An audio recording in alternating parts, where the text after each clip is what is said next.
It didn't take much to sell me on it. I mean, if a story's good, and I mean, I didn't even really care to read the script at that point because it just seemed like a perfect little package.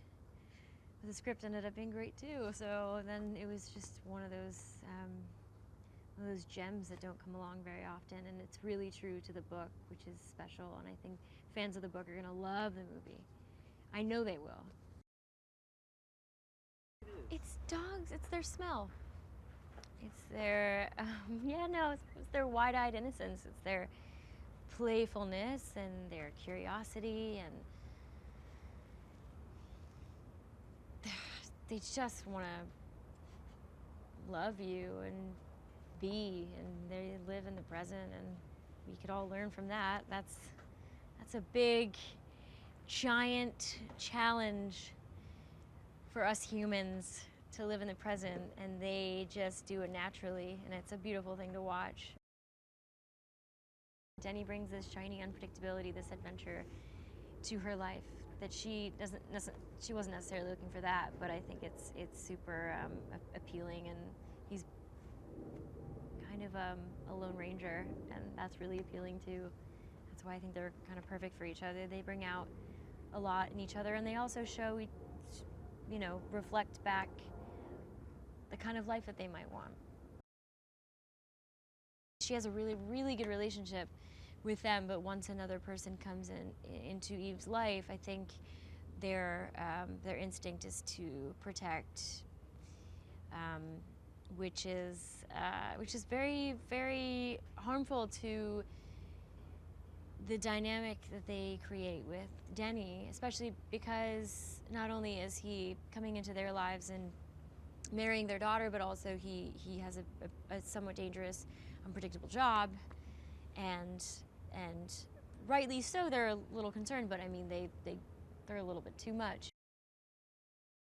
Maxwell and Trish try to take Zoe away from Denny because of his job, and they're afraid that he's not going to be around, and she's not going to have her father around all the time, and he can't be very present because of, if he's working and making money, how can he can't do both, and so they want to take guardianship of Zoe, which is completely heartbreaking. I mean, this guy just lost his wife and is now losing his child, and that's heartbreaking.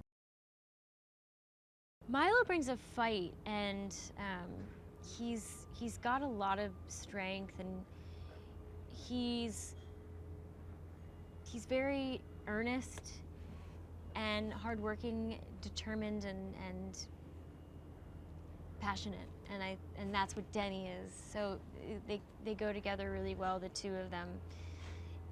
And I think Milo also infuses this kind of sense of humor to Denny that I didn't read as much in the book as I see with Milo. Parker is really fun, and he's sweet, and he's smart, and he reads a room well. He's very respectful. It's like he's older than his 2 years. He's very similar to my dog, whereas he can just chill anywhere.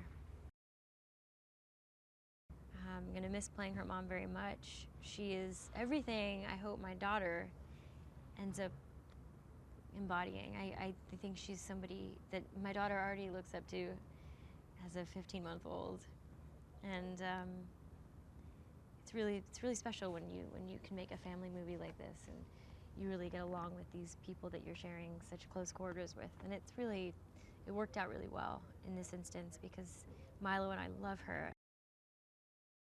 I love working with Simon. There's a real innocence to him, and almost like a childlike wonder, which is so important in a director. I mean, he's not jaded by anything. Things surprise him every day. Moments surprise him. Sometimes his own, ideas surprise him, or he's really pleasant to be around, and he's funny too.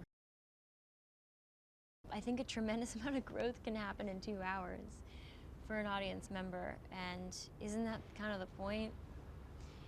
Not maybe to be entertained, but also if you can really get something from it, get a perspective, a point of view that, especially in these times like this, I mean, what could be better?